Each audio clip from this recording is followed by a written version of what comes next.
नहीं, अख्तर साहब के लिए देखिए जहाँ से वो चुनाव लड़े हैं अमोर में ही उनके लिए बेहतर विकल्प होगा मेरे हिसाब से। कोचाधामान से वो नहीं, वहाँ अच्छा काम भी वो किए हैं और वहाँ जो है उनका निकटतम प्रतिद्वंदी कोई बेहतर और उम्मीदवार है नहीं। मान के एमआईएम से जो मेहनत कर रहे हैं, एक दो कोई नाम लेना चाहिए। नाम तो मैं जानकारी नहीं है, जैसे एमआईएम के बारे में हम तो नहीं हम सिर्फ एमआईएम को अख्तर साहब को जानते हैं कि अख्तर साहब एमआईएम में है, बाकी लोगों के बारे में इतना जानकारी मुझे नहीं है एमआईएम। तौसीफ और अंजार नईमी में जो अगर तुलना करें विकास के मामले में, तो आप किसे विकास पुरुष कहेंगे, तौसीफ आलम को या अंजार नईमी को? कि वकालत का जो ये प्रोफेशन अच्छा नहीं है, झूठ को सच, सच को झूठ करना पड़ता है। लेकिन ये मान के चलिए कि 2 साल के दरमियान अगर काम के बारे में अगर आप कहेंगे तो दोनों का तुलना में ये बहुत ही बेहतर है। इनका जो काम रहा है, अब दोनों आप कंपैरिज़न करेंगे तो 4 टर्म और ये 4 साल।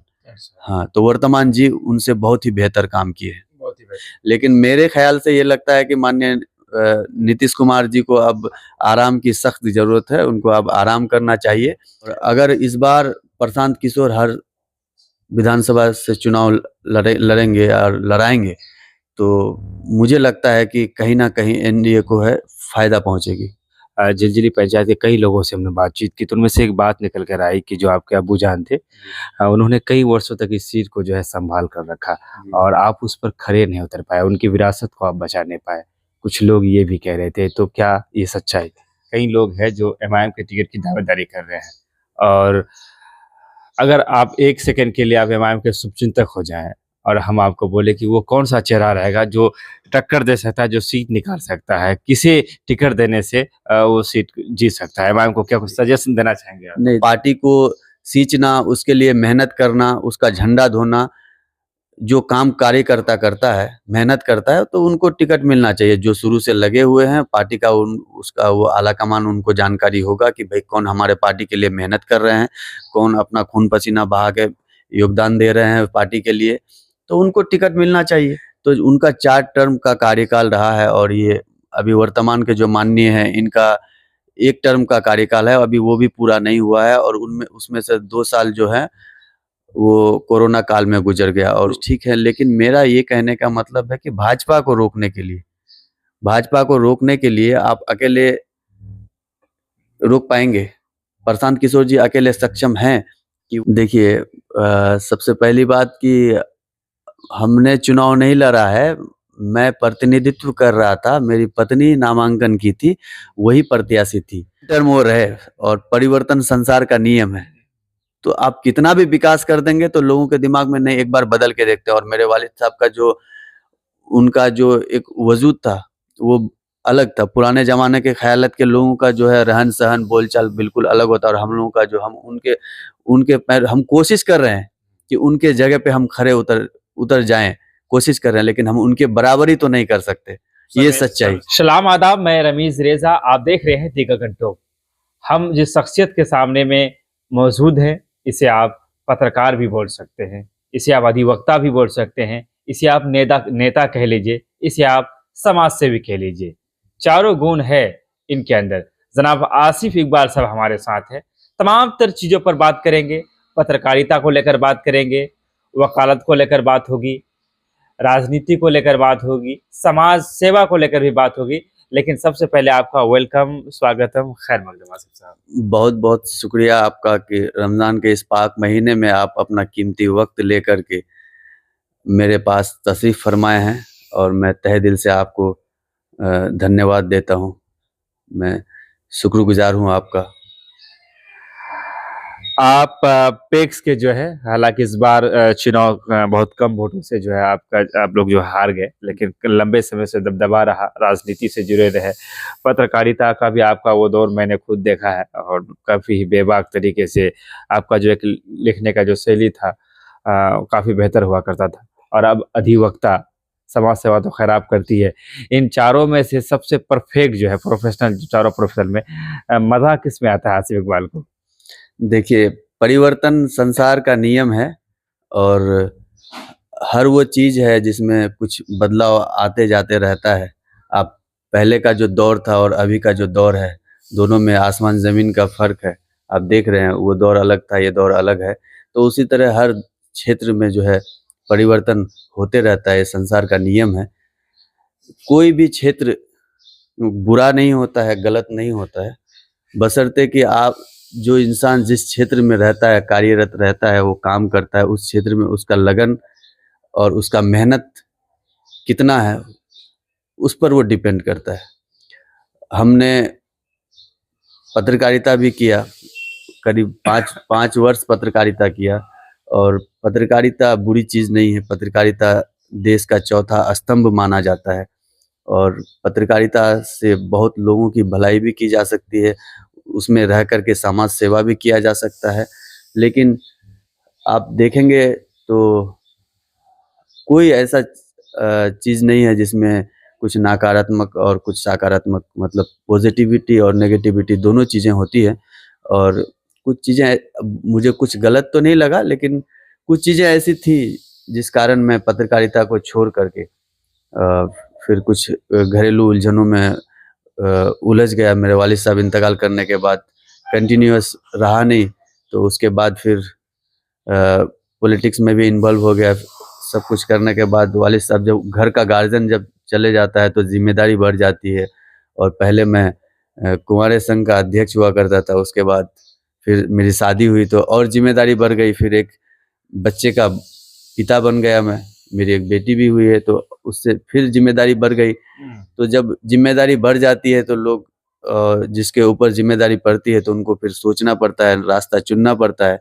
और तमाम रास्तों में सबसे बेहतर और अव्वल मुझे लगा कि नहीं, अब मेरे लिए जो है वकालत करना बेहतर रहेगा, क्योंकि हमने 2022 में ही एलएलबी फाइनल कर चुका था। उसके बाद कभी जो है अभ्यास नहीं किया, प्रैक्टिस कहीं कोर्ट में नहीं किया था।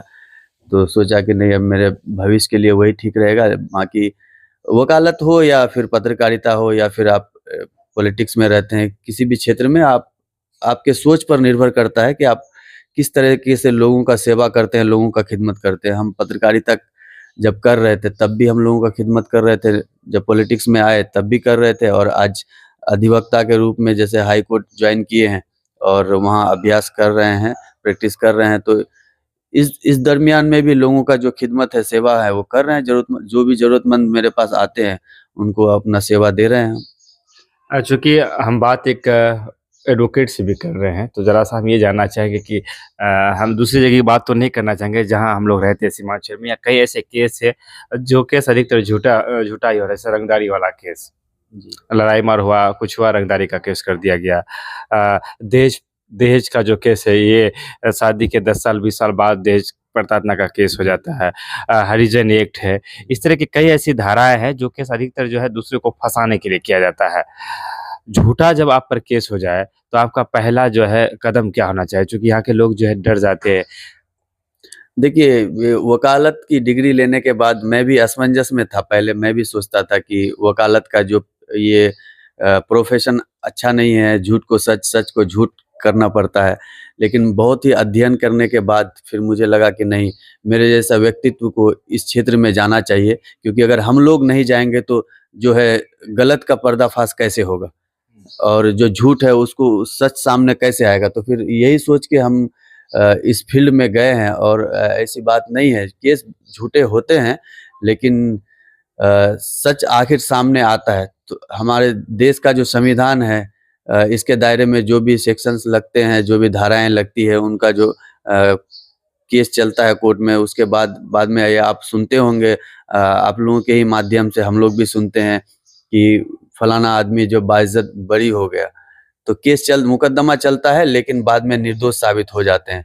तो ये एक कुछ चीज़ें और भी हैं कि झूठे जो केस होते हैं हमारे समाज में, जैसे एसटी, एससी बहुत सारे, तो कुछ हैं उसमें परसेंटेज में, आप अगर देखेंगे अनुपात में, ये नहीं कि 100 में से 100 झूठी होता है। तो उनका जो अंत होता है, हर गलत चीज़ का अंत होता है, तो बाद में सच्चाई सामने आ ही जाता है। इन्वेस्टिगेशन के बाद जो जाँच पड़ताल करती है पुलिस, तहकीकात के बाद, उसके बाद फिर न्यायालय में भी चलते रहता है, तो सच सामने आ जाता है फिर बाद में।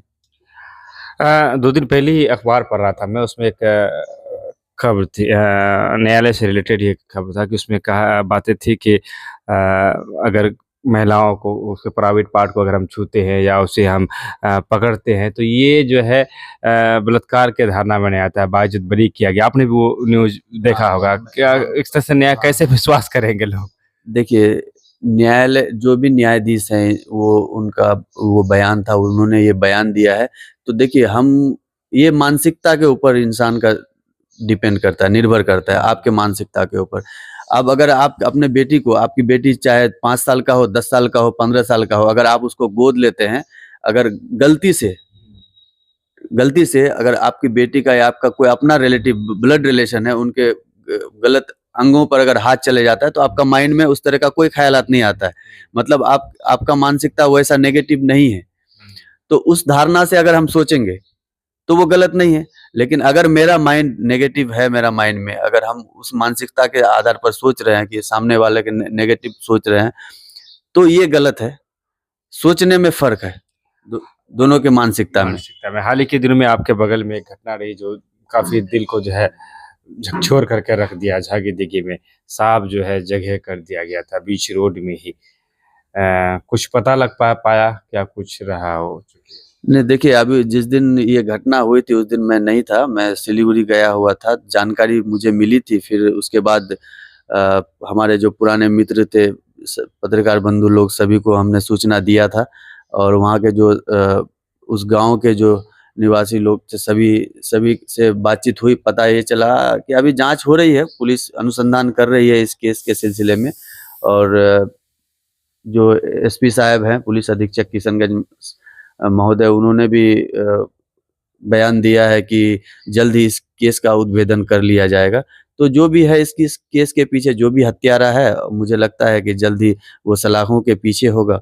लेकिन एक बात है कि हमारे इस इलाके में इस तरह की घटनाएँ बहुत कम हो गई थी और इस तरह की घटनाएँ अगर फिर से फल-फूल रहा है, उपज रहा है, तो ये बड़ी दुःख की बात है और चिंता की बात है। और वर्तमान जो सरकार है, उनके उन पर एक प्रश्न चिन्ह लग रहा है। लग रहा है।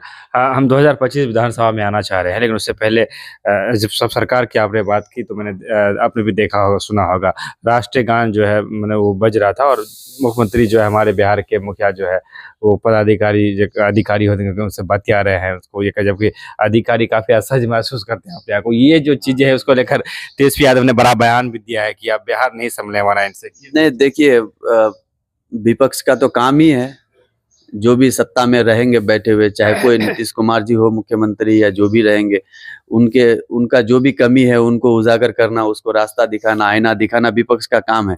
लेकिन मेरे ख़्याल से ये लगता है कि माननीय नीतीश कुमार जी को अब आराम की सख्त ज़रूरत है, उनको अब आराम करना चाहिए। एक मुख्यमंत्री हैं एक सूबे का साहब, आप राष्ट्रगान जब चल रहा है तो आपके कानों में आवाज़ जा रही है तो आपको सोचना चाहिए, आप एक मुख्यमंत्री हैं। मैं यही कहूँगा, आप एक मुख्यमंत्री हैं कि आपको सोचना चाहिए और उससे ज़्यादा मैं कुछ नहीं कहूँगा। तो ऐसी स्थिति अगर है, आप मानसिक रूप से अगर आप स्वस्थ नहीं हैं, तो आपको आराम की ज़रूरत है। बहादुरगंज से हैं आप, 2025 विधानसभा जो है अनकरीब है। ऐसे में क्या लगता है मौजूदा जो विधायक वो जीत पाएँगे? राहें आसान रहेगी उनकी? देखिए, अभी कहना मुश्किल है, हालाँकि चुनाव का जो है विधानसभा चुनाव का घोषणा तो हुआ नहीं है और डिपेंड ये करता है कि कौन किस दल से लड़ेंगे, कौन-कौन सा दल किस गठबंधन में रहेंगे। राजद और कांग्रेस साथ में चुनाव लड़ता है या नहीं लड़ता है या साथ में ही लड़ेंगे, तो इस पर निर्भर करता है। उसके बाद हमारे यहाँ सीमांचल में पिछले कई चुनावों से देखा गया कि मुकाबला हमेशा त्रिकोणीय हो जाता है। इसलिए त्रिकोणीय हो जाता है कि एमआईएम भी यहाँ चुनाव लड़ती है। चलिए और बात एमआईएम की आए तो पहले हम थोड़ा-सा ये जान लेना चाहेंगे कि कई लोग हैं जो एमआईएम के टिकट की दावेदारी कर रहे हैं और अगर आप 1 सेकंड के लिए आप एमआईएम के शुभचिंतक हो जाएँ और हम आपको बोले कि वो कौन-सा चेहरा रहेगा जो टक्कर दे सकता है, जो सीट निकाल सकता है, किसे टिकट देने से वो सीट जीत सकता है? एमआईएम को क्या कुछ सजेशन देना चाहेंगे आप? नहीं देखिए, सजेशन कोई भी पार्टी जो पार्टी को सींचता है, जो पार्टी के लिए मेहनत करता है, जो पार्टी का झंडा ढोता है, उसको ही टिकट मिलना चाहिए। चाहे वो एमआईएम हो, आरजेडी हो, कांग्रेस हो, किसी भी दल को। जो आपका कार्यकर्ता, पार्टी का कार्यकर्ता ही पार्टी का रीढ़ होता है।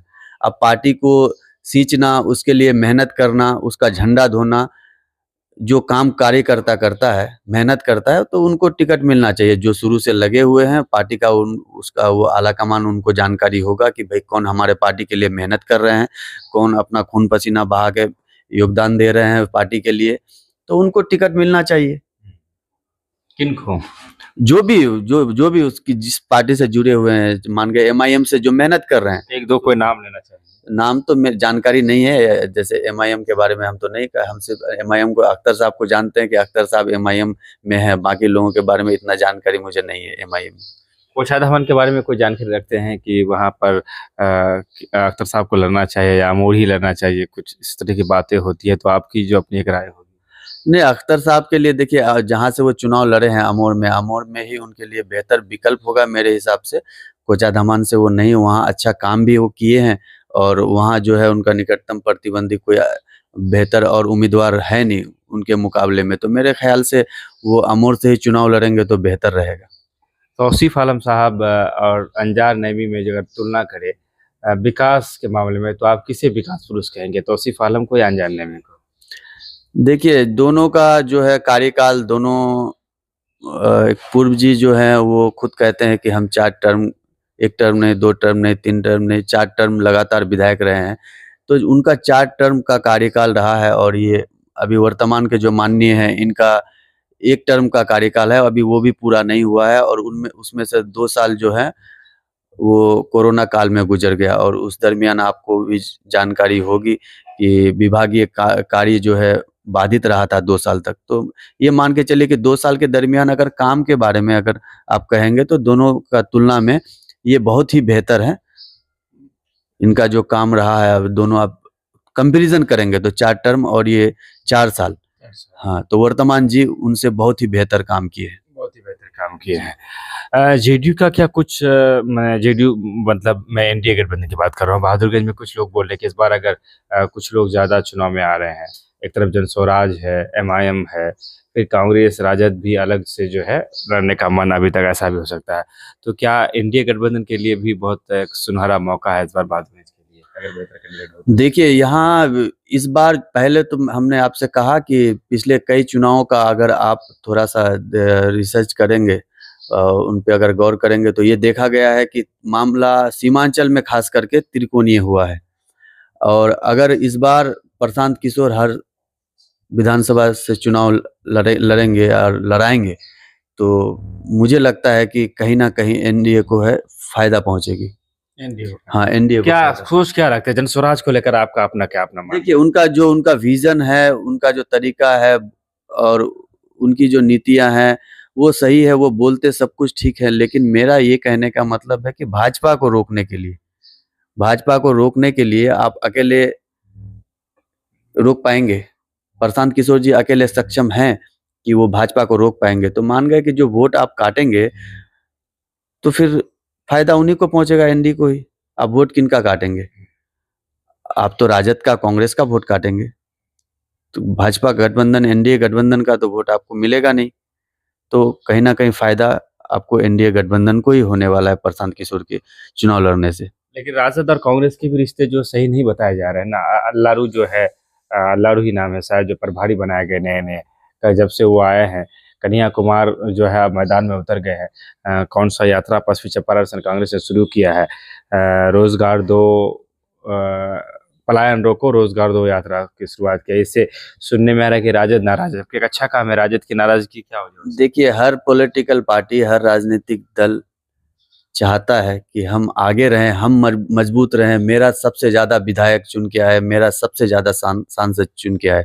लेकिन राजनीति में ये भी बात हमने जाना है, सुना है कि राजनीति में कोई किसी का सगा नहीं होता है। तो हर राजनीतिक दल अपने स्तर से कोशिश करती है, मेहनत करती है कि भई मेरा सबसे ज़्यादा जो है उम्मीदवार चुनाव जीत करके आए, सांसद हो या फिर विधायक हो, चुनाव हर आदमी कोशिश करता है। अब जो मैं सवाल आपसे थोड़ा पूछने वाला हूँ, तो ये थोड़ा-सा हट करके है और बहुत ही हिम्मत जुटा करके मैंने सोचा कि पूछा जाए इसको। अपेक्स का चुनाव जब हुआ था और आप जब हार गए थे और बहुत ही कम वोट से आप हारे, 2 या 3 शायद, 2 या 3 इस तरह से रिकाउंटिंग तमाम तर मामले हुए थे। उसके बाद झिलझिली पंचायत के कई लोगों से हमने बातचीत की, तो उनमें से एक बात निकल कर आई कि जो आपके अब्बूजान थे, उन्होंने कई वर्षों तक इस चीज़ को जो है सँभाल कर रखा और आप उस पर खरे नहीं उतर पाए, उनकी विरासत को आप बचा नहीं पाए। कुछ लोग ये भी कह रहे थे, तो क्या ये सच्चाई? देखिए सबसे पहली बात कि हमने चुनाव नहीं लड़ा है, मैं प्रतिनिधित्व कर रहा था, मेरी पत्नी नामांकन की थी, वही प्रत्याशी थी और विरोधियों का तो काम है लाछन लगाना, आरोप लगाना। लेकिन आपको ये जानकर हैरानी होगी कि मैं 3 वोट से चुनाव हार तो गया हूँ और मैंने स्वीकार भी किया है कि मैं चुनाव हारा हूँ, लेकिन मुझे 38 वोट और आया था। 38 वोट इसलिए आया था कि जो स्वास्तिक होता है, जो जिससे मोहर लगाया जाता है बैलेट में, मतपत्र में, उस बैलेट लगाने के जगह में कुछ महिलाएँ जो अशिक्षित, जिनको जानकारी नहीं है, वो क्या की थी कि अंगूठा लगा दी थी। जो इंक पैड होता है उससे अंगूठा से लेके छाप देने के वजह से जो है 38 वोट 38 वोट्स जो है वो रिजेक्ट कर दिया गया। तो आप बताइए कि चुनाव कौन जीता? और हमने चुनाव 3 वोट से हारा है। तो मेरी पत्नी 3 वोट से चुनाव हार गई और हाँ, 38 वोट रिजेक्ट हुआ। तो लोग जानते हैं मेरे पंचायत में कि हम चुनाव जीते हुए, और लोग ये भी जानते हैं कि आगे भविष्य के लिए ये कुछ ना कुछ करने वाले ऐसे व्यक्तित्व हैं इनके अंदर में। हमने लोगों का सेवा निस्वार्थ होके किया है। और जो मेरे वालिद साहब थे, देखिए हमने आपको पहले ही बोला कि 3 टर्म वो रहे और परिवर्तन संसार का नियम है। तो आप कितना भी विकास कर देंगे तो लोगों के दिमाग में नहीं, एक बार बदल के देखते हैं। और मेरे वालिद साहब का उनका जो एक वजूद था वो अलग था। पुराने ज़माने के ख़यालात के लोगों का जो है रहन-सहन, बोलचाल बिल्कुल अलग होता है और हम लोगों का जो हम उनके पैर, हम कोशिश कर रहे हैं कि उनके जगह पे हम खरे उतर जाएँ, कोशिश कर रहे हैं, लेकिन हम उनके बराबरी तो नहीं कर सकते। ये सच्चाई। समय लगेगा। हाँ, समय लगेगा, लेकिन 3 साल मेरे वालिद साहब का इंतकाल के बाद 3 साल हमने चलाया पैक्स को। एक ऐसा किसान को जो पैक्स किसान से संबंधित कार्य करते हैं, किसानों की भलाई के लिए, उनकी अच्छाई के लिए काम करता है। तो किसी किसान को एक किसान को पूरे पंचायत का मेरे सामने लाके खड़ा कर दीजिए। आप अपने से पूछ लीजिए कि 3 साल जो आसिफ इकबाल ने पैक्स को चलाया तो 1 रुपया किसी का गबन किया है, किसी से लेन-देन में हेराफेरी हुई है, तो हम राजनीति से संन्यास ले लेंगे।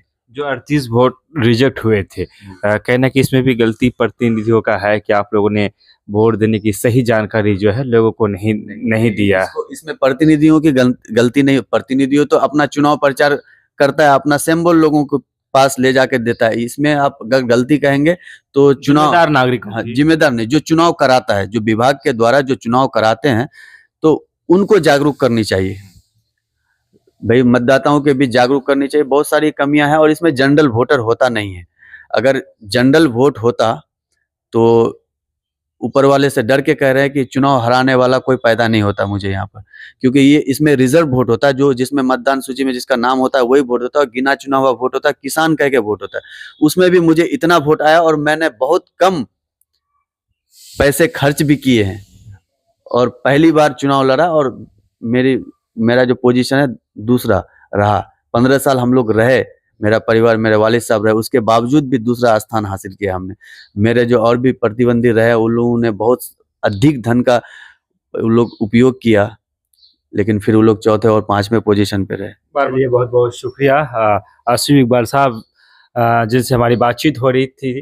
तमाम तर बातचीत को लेकर आपकी जो अपनी एक राय है, कई मुद्दों पर बहुत सारे ऐसे और सवालात थे जिस पर जवाब जाना था, लेकिन मैं समझता हूँ वीडियो काफ़ी लंबा हो चुका है। ज़िंदगी बची रही तो फिर दोबारा आएंगे और बहुत सारी ऐसी बातें हैं जिस पर बात होनी है। फिलहाल हम आपसे विदा लेंगे और गुजारिश करेंगे कि हम दोनों की जो वार्तालाप आपने जो है इसको महसूस किया, इसको लेकर जो आपकी अपनी जो राय है उसे आप कमेंट करें। विदा लेते हैं आपसे, शुक्रिया।